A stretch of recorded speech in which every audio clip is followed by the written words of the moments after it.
E eu agradeço com muita humildade, sabe? Aí alguém pode dizer assim, com muita humildade, Vitor, porque geralmente o cara que é humilde, né, ele não fala assim, né? Ele não precisa dizer que ele é humilde. E nem eu estou dizendo que eu sou humilde, tá? Eu estou dizendo apenas que eu agradeço com muito carinho, com muita humildade. Eu estou falando humildade porque é um tema que nós vamos tratar hoje nós vamos tratar demasiadamente aqui, num texto que eu já peço para os irmãos abrirem, na primeira carta de Pedro, no capítulo 5, nos versículos de 5 a 7. Humildade, eu citei essa palavra, porque ela pode ser mal compreendida no nosso contexto cristão. Enquanto vocês abrem as suas Bíblias, geralmente eu vou repetir 1 de Pedro, capítulo 5, de 5 a 7, acho que a irmã vai expor ali o texto, isso. E geralmente quando a gente pensa em uma pessoa humilde, quer ver? Pensa numa pessoa humilde agora aí, pensou? Ah, fulano, fulana, essa pessoa é humilde. Por qual característica você, então, ao pensar nessa pessoa, definiu como humilde? Geralmente a gente define uma pessoa que é humilde pelo status social que ela tem, por exemplo. Uma pessoa que tem poucos recursos financeiros, a gente olha só, fulano é tão humilde, né? Ou então aquela pessoa que fala mansamente, sabe, aquela pessoa pela qual você olha para ela e diz, rapaz, fulano é muito humilde, olha como ele é, não é verdade? Ou pode ser uma pessoa que fala mansamente, pacata, com a cabisbaixa, sabe? Você olha e diz, poxa, fulano é tão humilde. Enfim, existem outras características aí que você pode definir na sua vida, mas veja, isso pode estar relacionado apenas à característica, à personalidade da pessoa, e não necessariamente que ela seja uma pessoa humilde. Veja, nas escrituras, a palavra humildade, geralmente, ela está associada à postura de uma pessoa que serve. Ah, Vitor, então peraí, quer dizer que uma pessoa que é um pouco mais enérgica, mais sanguínea, que é eufórica ao falar, não necessariamente significa que ela seja humilde ou que não seja humilde? Exatamente.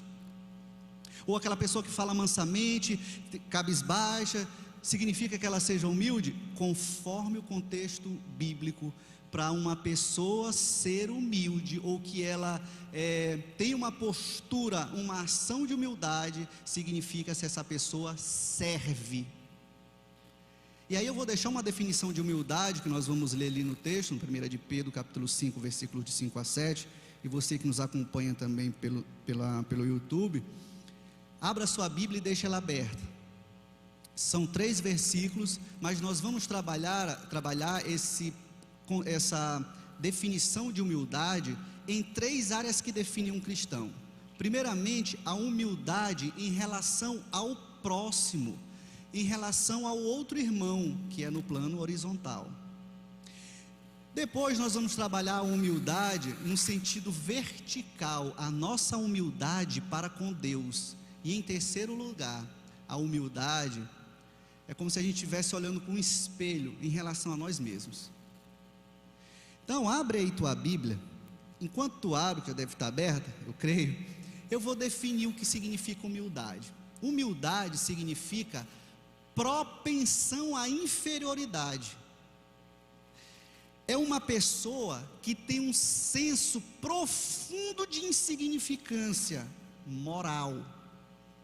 É aquela pessoa que pensa de si mesmo com moderação, ela nunca quer se ensoberbecer, e isso vale tanto para o seu pensamento, quanto para o seu comportamento na sua vida cotidiana. Isso significa uma pessoa humilde. Humildade, propensão à inferioridade. Com esse conceito em mente, vamos ler o texto de 1 de Pedro, capítulo 5, versículos de 5 a 7. Diz assim: semelhantemente, vós jovens, sede sujeitos aos anciãos, e sede todos sujeitos uns aos outros, e revesti-vos de humildade. Por quê? porque Deus resiste aos soberbos, mas dá graça aos humildes. Humilhai-vos, pois, debaixo da potente mão de Deus, para que a seu tempo vos exalte, lançando sobre ele toda a vossa ansiedade, porque ele tem cuidado de vós. Vamos orar, meus irmãos. Senhor, nós te agradecemos, Pai, primeiramente pelo dom da vida. Te agradecemos porque temos saúde, porque estamos vivos, porque temos a tua graça, Senhor, e a tua graça nos basta. Porque temos a paz, Senhor. Nós podemos ter agora livre acesso, amizade contigo. Estamos, Pai eterno, diante dos teus olhos e te pedimos perdão por todos os pecados que cometemos. E te pedimos que o Senhor ilumine a nossa mente, ilumine a nossa psique, Pai eterno, a nossa fé, a nossa razão, para podermos meditar no teu texto e trazer lições proveitosas para as nossas vidas em Cristo Jesus. Amém. Meus irmãos, deixa eu contextualizá-los, para a gente poder entrar um pouquinho no texto. Por que que Pedro escreve essa carta? Pedro, ele escreve dando uma série de exortações àqueles irmãos que estavam espalhados, aqueles primeiros cristãos. Ele vai encorajar aqueles irmãos, nesta carta, que é a sua primeira carta, para que eles vivam firmes na graça. Se tu olhares o capítulo 5, versículo 12, diz assim, com a ajuda de Silvano, ele escrevendo, a quem considero irmão fiel, eu lhes escrevi resumidamente, encorajando-os e testemunhando que esta é a verdadeira graça de Deus. Aí ele diz assim, mantenham firmes na graça de Deus. Então Pedro encoraja esses cristãos, porque eles estavam em perigo iminente de serem perseguidos. Quando tu olha no capítulo 1, versículo 6, que ele diz assim, vocês devam ser entristecidos por todo tipo de provação, ele já estava dizendo o que iria acontecer com aqueles irmãos. Olha, vocês vão passar por provações, vocês vão passar por perseguições contumazes. Então o que ele quer quando ele chega nesse capítulo 5, o que ele quer mostrar em relação à humildade? Ele quer dizer o seguinte: se vocês não tiverem essa postura, quando a perseguição chegar, vocês vão cair, vocês vão cair da graça. Não é que eles iriam perder a salvação, tá? Mas eles iriam cair do caminho da graça, e triste seria o fim daquele povo, como talvez tivesse acontecido, ou como talvez aconteceu isso, né? Mas veja, essas exortações que ele vai tratando ao longo de sua carta, quando ele chega na humildade, ele chega e diz assim, agora é o seguinte, eu dei uma exortação para os presbíteros no capítulo 5, para que os presbíteros, que são os pastores hoje, como nós conhecemos, são aqueles que estavam encarregados, geralmente eram os mais velhos, né?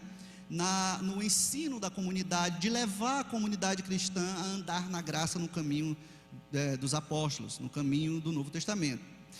Ele chega e diz assim, olha, não tratem o rebanho pelo qual o Senhor confiou a vocês com dureza. Está no capítulo 5, versículo 1.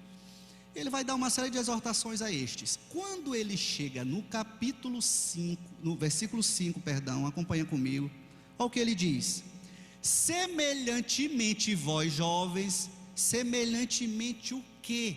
Semelhantemente a exortação que Pedro estava dando aos anciãos, ele diz, vocês jovens, também devem ser sujeitos a eles, porque os anciãos deveriam se sujeitar à comunidade.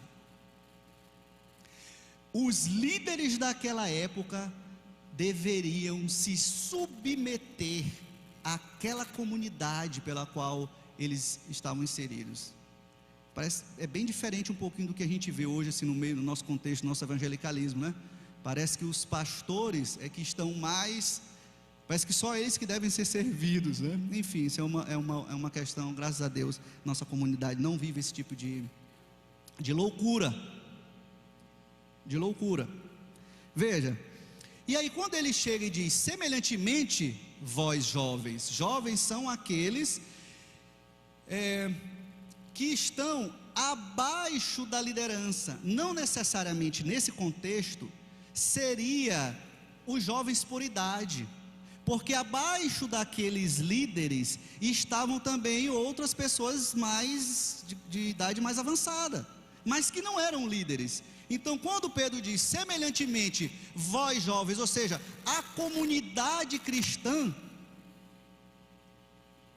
vocês devem se submeter, vocês devem estar sujeitos aos anciãos, aos líderes, porque a gente sabe que na liderança daquele tempo, não somente os mais velhos eram líderes. Timóteo era um jovem líder, um jovem pastor, e ele era jovem. Então a ideia que Pedro quer dizer é o seguinte: os mais jovens, que significa a comunidade cristã, também deve se submeter aos mais velhos, ou seja, à liderança, já traduzindo assim para parafraseando isso muito bem. Veja, esse versículo 5, nós iremos então trabalhar a humildade em relação aos nossos irmãos. Como é que eu devo então agir para com meu irmão? Humildade então significa propensão à inferioridade, alguém que se coloca com um sentimento de inferioridade em relação ao outro, uma propensão moral. Veja, quando ele diz então, e sede todos sujeitos uns aos outros e revestivos de humildade, olha, está em sujeição, essa palavra dá ideia, se sujeitar, dá ideia de se postar debaixo da liderança de outros, por amor à ordem e à prática do bem. Não é somente se postar debaixo de uma liderança para mostrar que você de alguma forma está sendo submisso àquilo. Não, você assim faz para que a prática e o amor dentro da comunidade prevaleçam. E quando ele diz, como se Pedro estivesse dizendo, comunidade cristã, coloquem-se debaixo da autoridade dos líderes de vocês, pois isso trará amor e ordem dentro da igreja. E para quem é líder isso é bem legal, não é? Rapaz, agora fala Deus no coração dessa comunidade rebelde. Meus irmãos, mas Pedro diz assim também, olha o contexto: e sede todos sujeitos uns aos outros. Talvez porque Pedro tivesse na cabeça de que há uma propensão muito forte daquele que lidera de ser alguém autoritário, de ser alguém que age com rigor. Por isso que a exortação dele no versículo 1 desse capítulo 5, ela é necessária. E a gente vê nas escrituras algumas passagens como Paulo instruindo Timóteo, dizendo o seguinte: Timóteo, não dá liderança para quem é jovem, para que ele não caia nas armadilhas do diabo, porque parece que dá uma ideia de que o poder de fato corrompe as pessoas. Então ele diz, sujeitem-se uns aos outros, ou seja, tanto os presbíteros, aqueles que estavam na liderança da comunidade, quanto os que eram liderados, deveriam agir com reciprocidade, submetendo-se uns aos outros.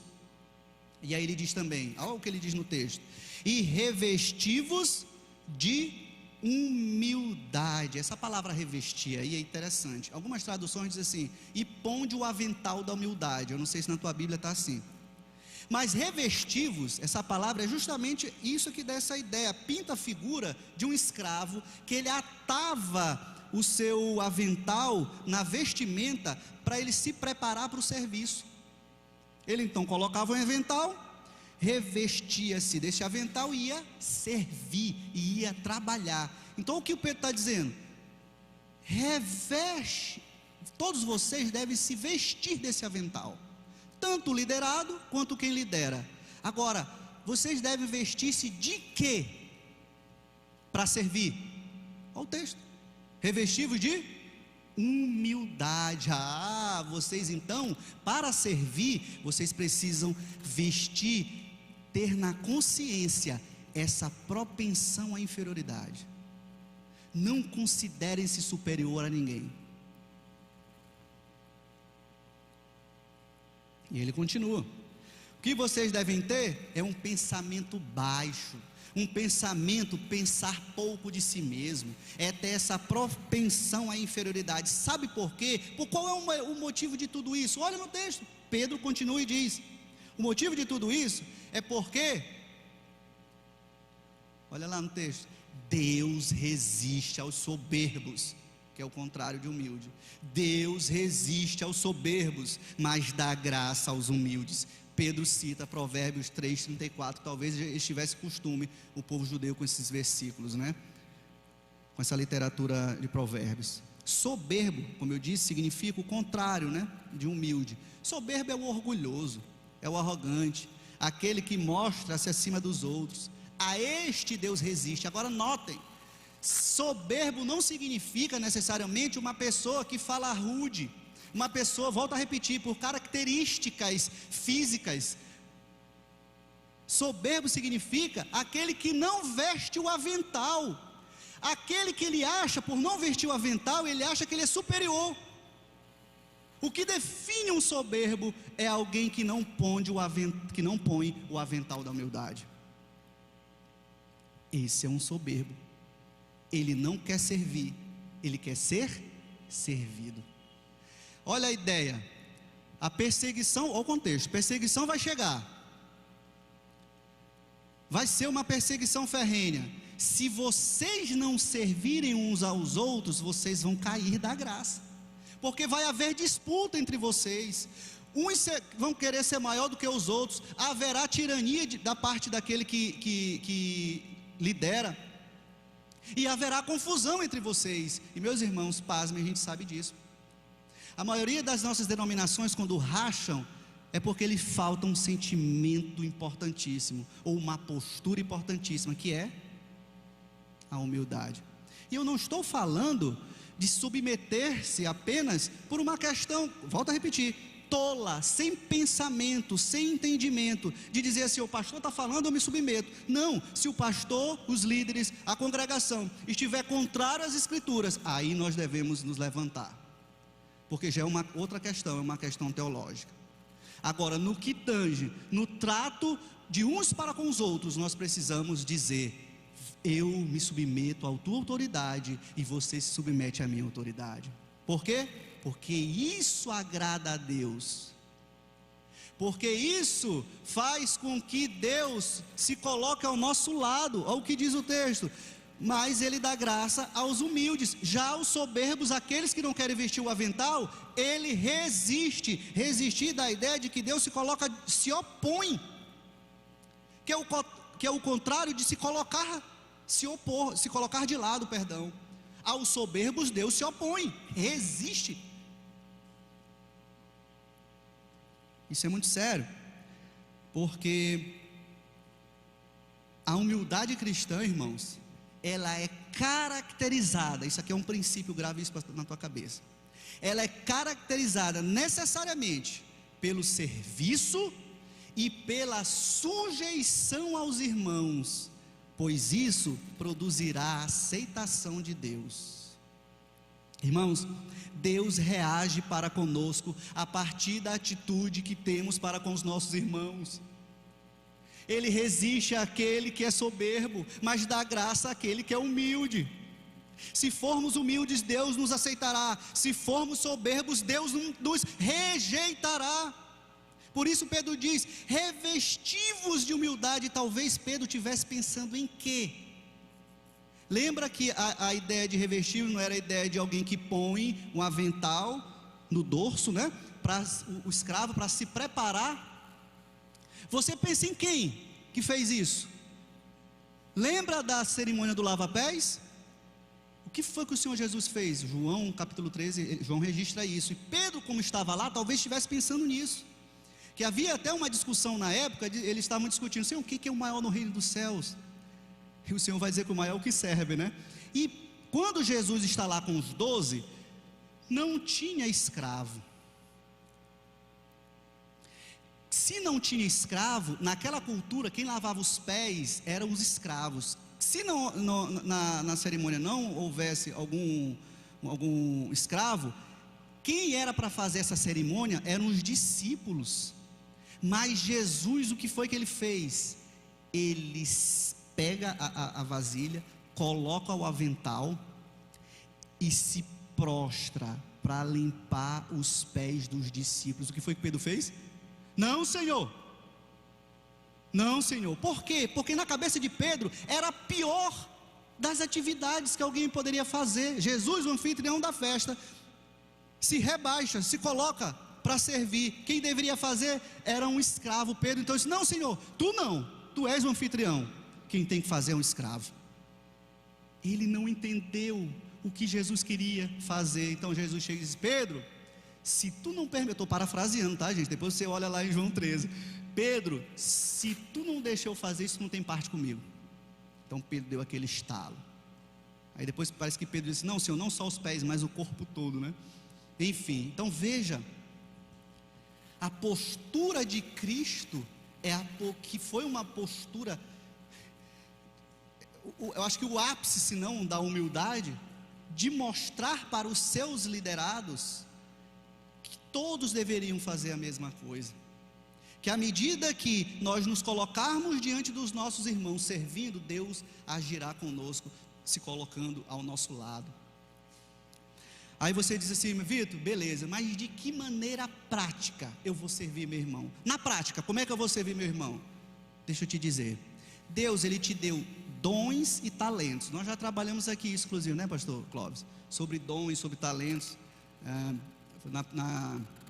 nos primeiros passos, né? O pastor Clóvis que deu essa aula, explicou muito bem sobre a questão dos dons. Mas deixa eu ressaltar isso um pouco mais na tua mente, porque se você olhar em 1 Coríntios capítulo 12, você pode olhar também em Romanos, em outras, Efésios capítulo 4, está me vindo vários textos aqui, que falam sobre os dons que Deus Ele dá a todo aquele que Ele escolhe, a todo aquele que Ele salva. Esses dons são funções, que é diferente de talento, tá? Os dons são funções, ou seja, são ministérios, são trabalhos, são serviços que você, como membro do corpo de Cristo, exerce. Eu vou te dar um exemplo: palavra de sabedoria. Vamos ver se tu te encaixa num desses aí, ó. Palavra de sabedoria, palavra de conhecimento, o dom da fé. Existem pessoas que têm um dom um pouco maior de fé, vamos assim dizer, tá? É um dom que é um dom diferente da fé para a tua salvação. Existem pessoas com esse dom que Deus dá: o dom de curar, o dom de profecia, que necessariamente o dom de profecia está ligado a quem prega, a quem fala o evangelho, a palavra. O dom de discernimento de espíritos, ensino, exortação, liberalidade, misericórdia, hospitalidade. Sabia que hospitalidade é um dom?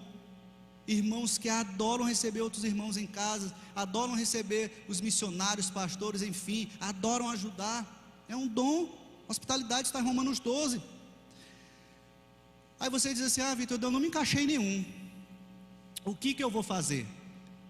Espera aí, você também tem talentos.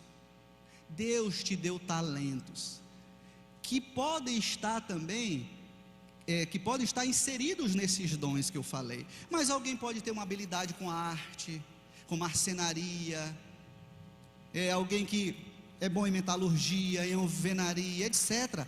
Use esses talentos que Deus te deu para servir teu irmão.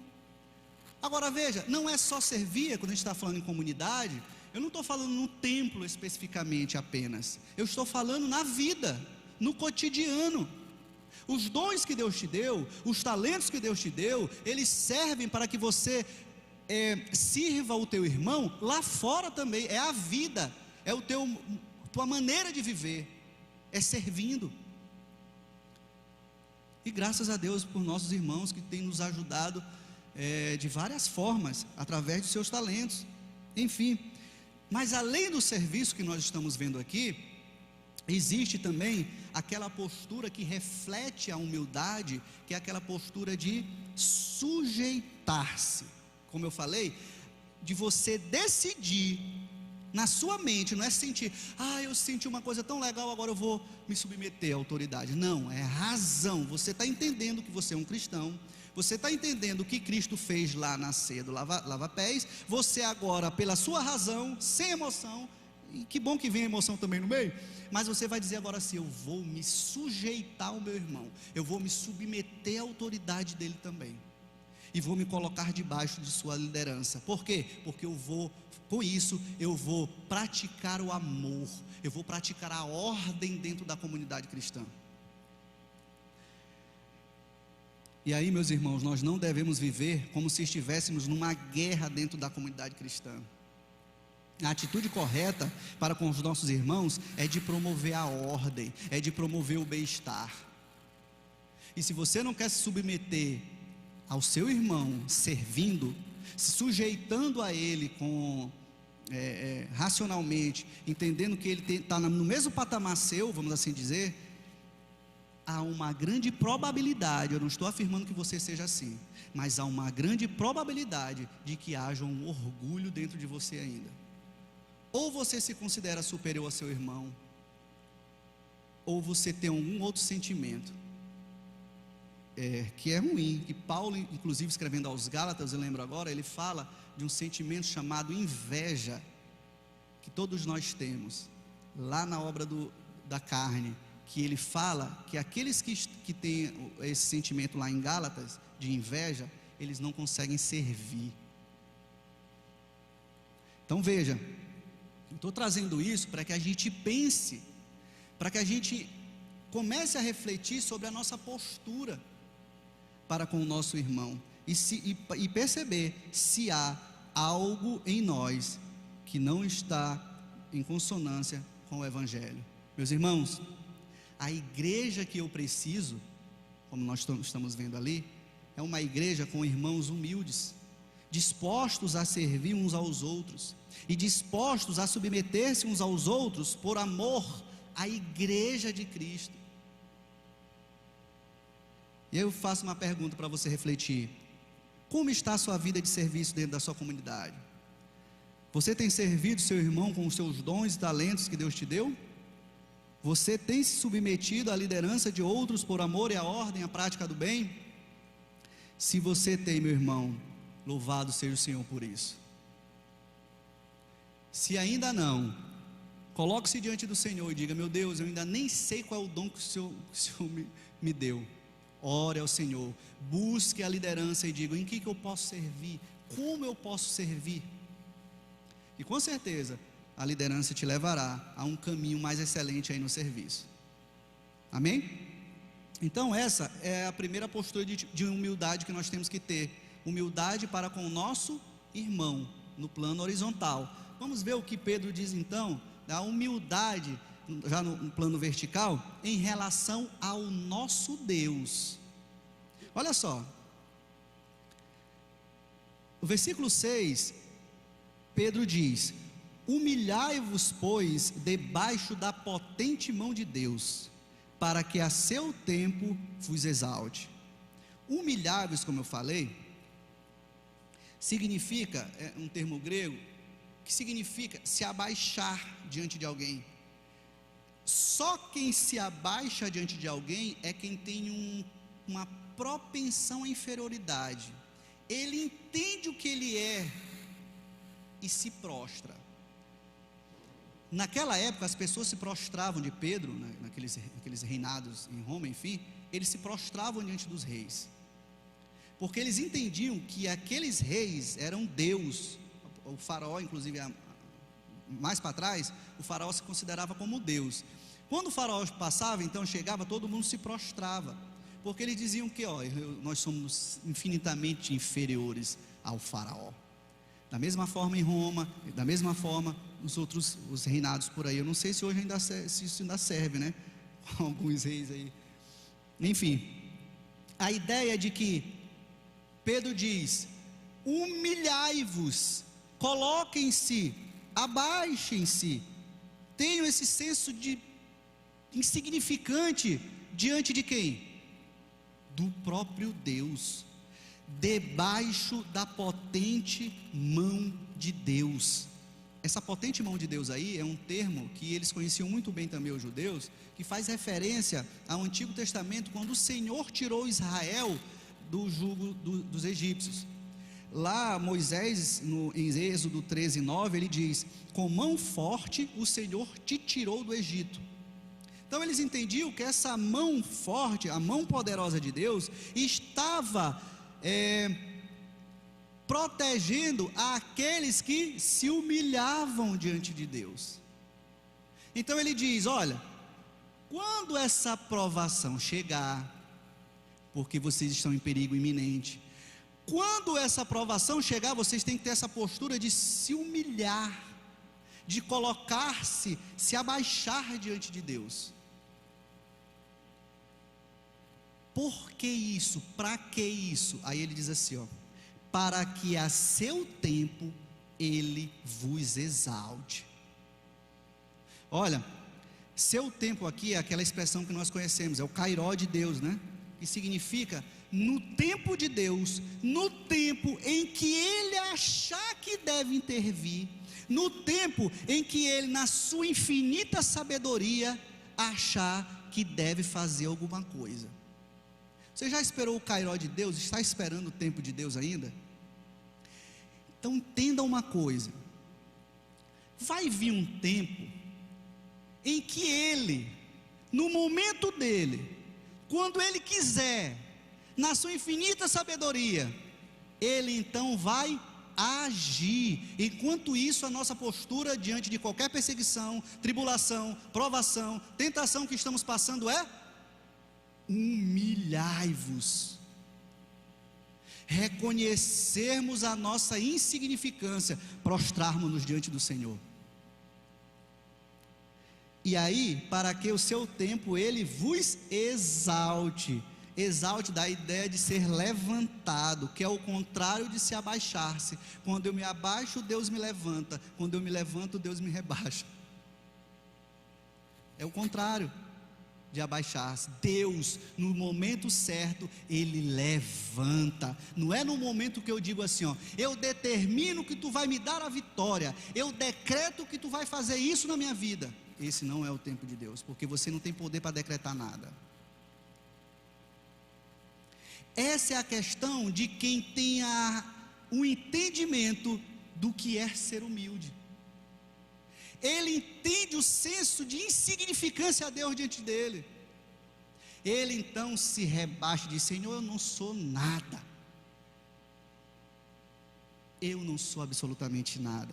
Meus irmãos, à medida que nos humilharmos diante de Deus, com um profundo senso de insignificância, ele reagirá conosco, nos exaltando. É uma condição isso, viu? Aqui a gente vê como uma condição. Eu me humilho, Deus me levanta. Se eu me levanto, seja do jeito que for, pela minha pretensão, seja pelo que eu acho que eu sou, ele me humilha. E aqui nós temos um princípio, é que o cristão ele é exaltado por Deus quando ele se humilha e quando ele aguarda a provisão divina. É o kairó de Deus. Enquanto o tempo de Deus não chega, a minha postura deve ser de humilhação e de aguardar a provisão divina. E esse princípio é de suma importância, irmãos, pois aqueles que se humilham diante de Deus com humildade serão exaltados, porque o Senhor sabe o que é melhor para nós. Lembram que Jesus disse em Lucas 14:11? Portanto, qualquer que a si mesmo se exaltar será humilhado, e aquele que a si mesmo se humilhar será exaltado. O verdadeiro cristão humilde, ele tem um senso de significância tão grande diante de Deus, que ele sabe que não conseguirá aquilo que almeja se não entregar nas mãos de Deus. Pois ele não se vangloria nas suas habilidades, ele não se vangloria nos seus conhecimentos, ele não se vangloria no que ele é.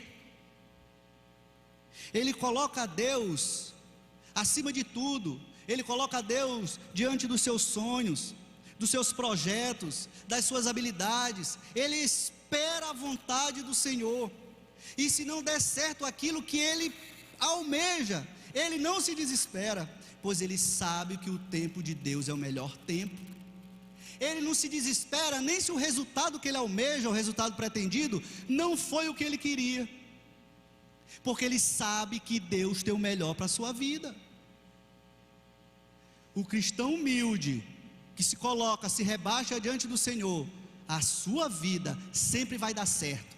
Não existe resultado negativo. O resultado negativo daquilo que nós almejamos está muito atrelado às coisas terrenas, muitas vezes, e não, de fato, na providência, naquilo que realmente Deus quer. Por isso que muitos se frustram quando estão esperando alguma coisa, quando pedem alguma coisa para Deus, e o resultado não é aquilo que eles esperam. Se frustram porque não entenderam que o melhor de Deus não existe resultado ruim. O melhor de Deus sempre, o resultado final de Deus sempre é o melhor para as nossas vidas, seja o que nós almejamos ou não. Está dando para compreender? Então veja, aquilo que você almeja, aquilo que você espera do Senhor, se não é aquilo que você pensa que é, não se revolte com Deus. Deus tem o melhor para a tua vida. Deus sabe o que é melhor para ti. Tu não sabe nem o que tem na esquina quando tu dobra. Tu só vai saber quando tu dobrar. Tu não sabe o que está lá. Nós não sabemos de nada. E a mão poderosa de Deus está o tempo todo nos guiando, nos protegendo, dizendo: vão por aqui, vão por ali. Eu levarei vocês. Eu sei o que é melhor para vocês. Enquanto isso, humilhem-se. Entendam que vocês não são nada. Eu sou o Criador de vocês. E esperem no Senhor. Amém? E aí, meus irmãos, constantemente nas Escrituras a gente vê alguns casos de pessoas que, quando se colocaram, quando tiveram essa postura de humildade diante de Deus, foram exaltados. Quer ver um caso de José? José passou 13 anos daquela traição dos irmãos. Lembra quando ele foi vendido para os ismaelitas? Passou 13 anos, ele teve um sonho, que no sonho ele dizia assim: olha, eu vi a lua e as estrelas, fazendo referência aos irmãos e o pai, né, debaixo de mim.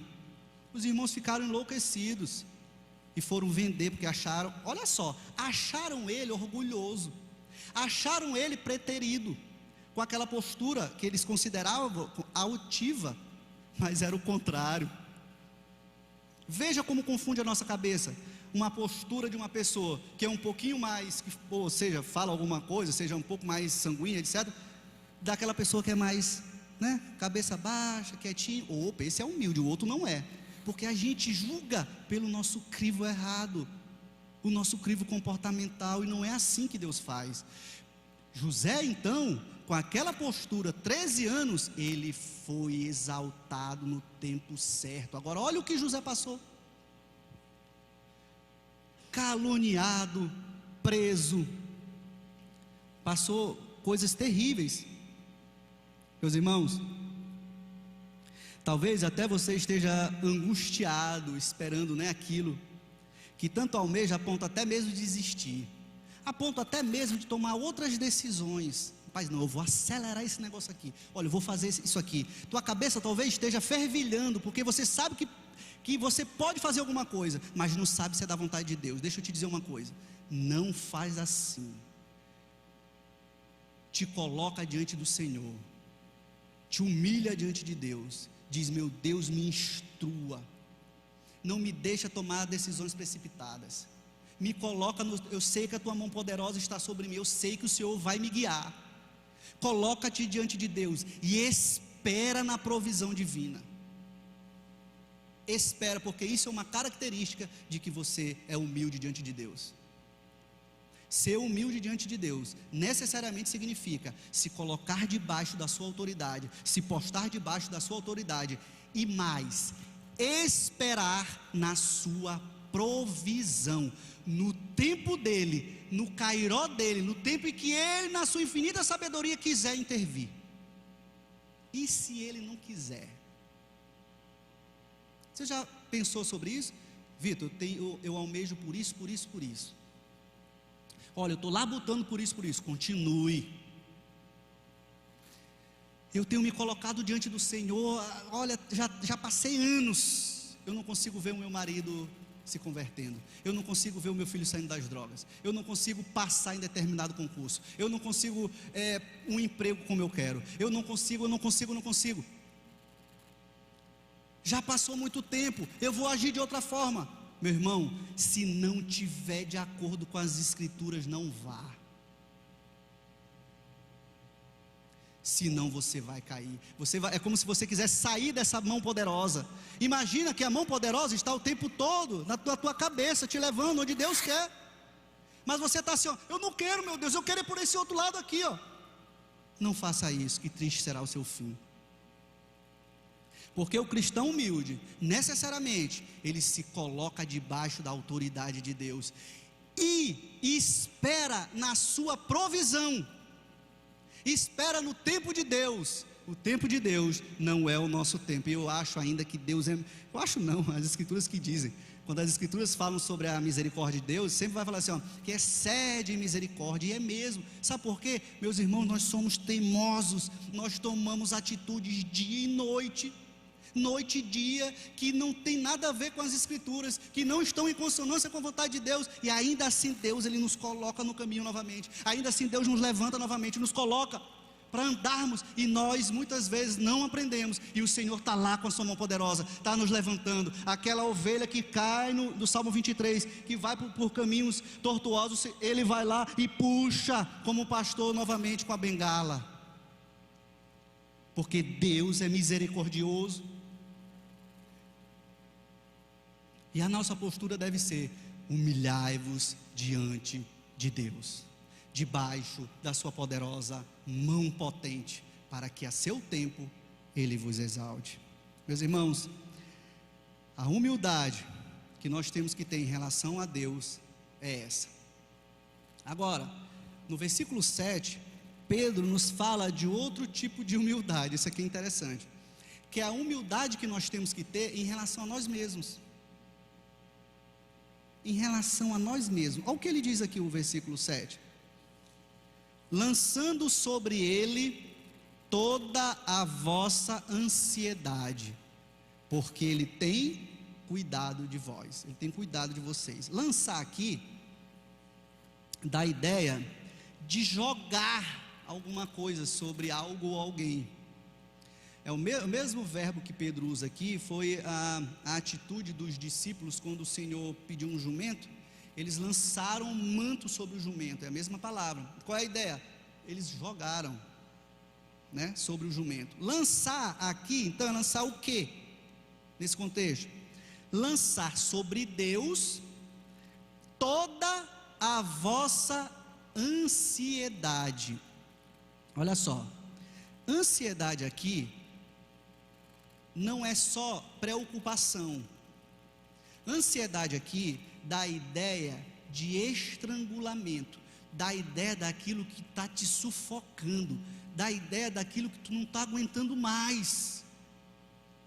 É esse tipo de ansiedade que Pedro está dizendo: olha, lança toda. Ele não está dizendo, tu lança aqui hoje uma coisinha aqui da tua preocupação, depois tu lança outra coisinha, até chegar um momento que tu já lançou tudo, está lá. Não. Lança tudo, joga, despeja sobre Deus toda a vossa, tudo aquilo que te estrangula, tudo aquilo que tira o teu sossego, tua paz, tudo aquilo que você não aguenta mais. Sabe por que isso é interessante? Porque existe um tipo de ansiedade que ela é importante para as nossas vidas.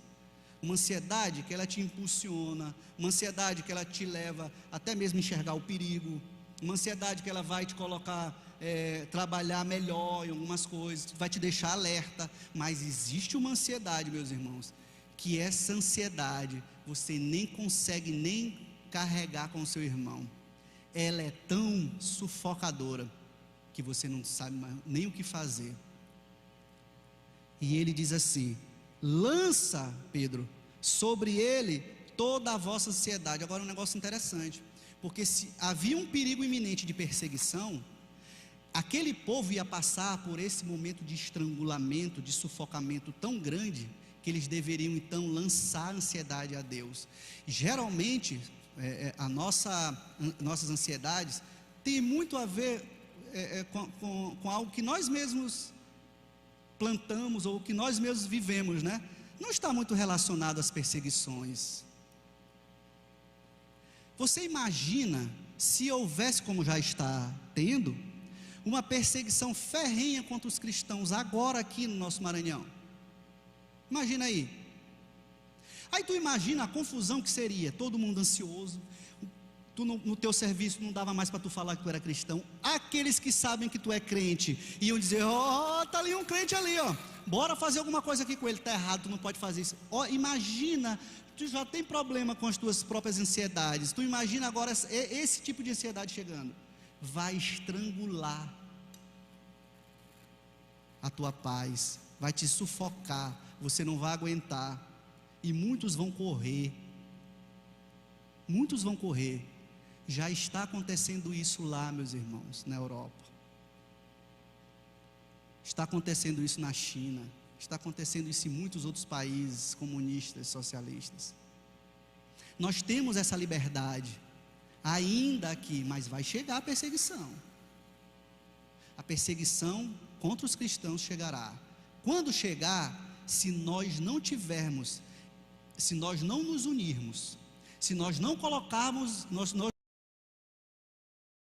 mãos, se nós não formos humildes diante de Deus, e se nós não reconhecemos que nós não somos nada em relação a nós mesmos, nós vamos sucumbir, e nós vamos perecer, nós vamos cair da graça, pela qual a graça que Pedro escreveu no capítulo 5, para que eles mantessem firme.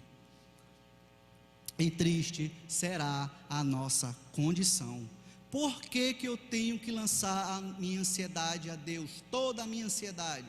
Porque Ele tem cuidado de vocês, porque Ele se preocupa com vocês, porque Ele se importa com vocês, porque Ele se importa com aquilo que se passa na vida de vocês, nos mínimos detalhes. Nós estamos dormindo, o Senhor se importa com a nossa vida. Aí as Escrituras dizem que as misericórdias do Senhor se renovam a cada manhã. Meus irmãos, lançar sobre Deus as nossas ansiedades, escuta isso, aquilo que nos estrangula, aquilo que controla as nossas vidas, é um ato de fé. Você só pode lançar a sua ansiedade a Deus se você tiver fé. Sabe por quê? Como é que eu vou entregar a Deus aquilo que eu não sei nem o resultado que vai acontecer?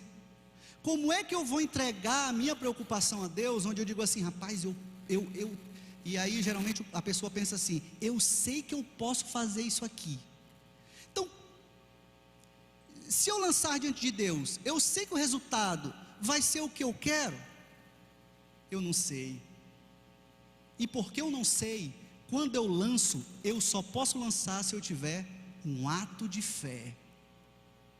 Se eu tiver fé, e aí veja, fé não está atrelada àquilo que eu sinto, está atrelada necessariamente à razão, àquilo que eu penso, àquilo que eu entendo quem é Deus, aquilo que eu sei sobre quem é Deus, e eu só posso saber quem é Deus quando eu entendo as Escrituras. Do contrário, eu vou criar um Deus na minha vida. Do contrário, eu vou criar um Deus conforme as minhas condições, minha própria imaginação.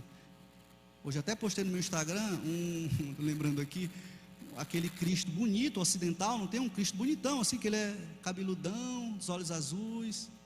Já pensa em Cristo é bonitão, né? Até botei assim, que Cristo bonito, rapaz, ocidental. Cristo nem assim era, mas a gente cria coisas na nossa cabeça. Cristo era moreno, bem moreno. Mas a gente cria Deus, eu estou falando isso porque a gente cria Cristos, né? Olha, o meu Cristo, Ele me dá isso. O que eu peço, o que eu determino, Ele me dá. O meu Cristo, eu sei que Ele pode dar infinitamente mais daquilo que eu penso, conforme as Escrituras. Só que o cara leu errado aquele texto. Ele não entendeu que aquele contexto ali está se referindo à igreja. Aquele contexto é o seguinte: quando eu estou servindo a minha comunidade, aquilo que eu pedi, aquilo que nós pensarmos, olha só, aquilo que eu pedi ao Senhor, Ele nos dará infinitamente mais do que pedimos ou pensamos. Está relacionado à igreja, não está relacionado a mim. Que Cristo é esse que você pintou na vida? Veja, o Cristo que nós pintamos nas nossas vidas, se não estiver de acordo com as Escrituras, há uma grande probabilidade de que esse Cristo faça parte do teu orgulho, da tua soberba. Entende? Porque na verdade o que tu queres é um Cristo que faça tudo o que você quer, que realize teus sonhos e seus desejos. Mas a pessoa que é humilde, que ela entende as Escrituras, ela diz assim, negativo. Eu sei quem é esse Deus das Escrituras. Eu sei que esse Deus das Escrituras, eu posso lançar toda a minha ansiedade a Ele, porque Ele, no tempo dEle, eu posso lançar todas as minhas preocupações, porque no tempo dEle, e porque Ele tem cuidado de mim, Ele vai fazer alguma coisa. O que Pedro talvez esteja dizendo aqui para aquele povo é o seguinte: olha, não tenham um conceito extrapolado a respeito de vocês, não ajam dessa forma. Vocês precisam entender quem são vocês, porque agindo com esse entendimento, aí sim, vocês podem lançar todas as preocupações, as ansiedades de vocês, porque vocês vão entender que o Senhor tem cuidado de vocês, e assim acontece conosco, amém, meus irmãos? Assim acontecerá conosco. Queridos, eu encerro aqui, poderia falar outras coisas, mas eu encerro aqui com o nosso tema de que a igreja que eu preciso, no versículo 5, é uma igreja composta por irmãos humildes, dispostos a servir uns aos outros, e dispostos a submeter-se uns aos outros, por amor à igreja de Cristo. A igreja que eu preciso, que você precisa, que nós precisamos, conforme o versículo 6, é uma igreja composta por irmãos que se humilhem diante de Deus, com um profundo senso de insignificância, e que sabem que serão exaltados no tempo de Deus, no tempo que o Senhor determinar. E a igreja que eu preciso, que você precisa, que nós precisamos, conforme o versículo 7, é uma igreja composta por irmãos que vivem pela fé, e que lançam todas as suas ansiedades a Deus, porque sabem que Deus se importa com eles, que sabem que Deus está com a sua mão poderosa sobre eles. Que em 2022 nós comecemos a agir com humildade em relação aos nossos irmãos, em relação a Deus e em relação a nós mesmos, para a glória de Cristo. Amém. Amém, meus irmãos.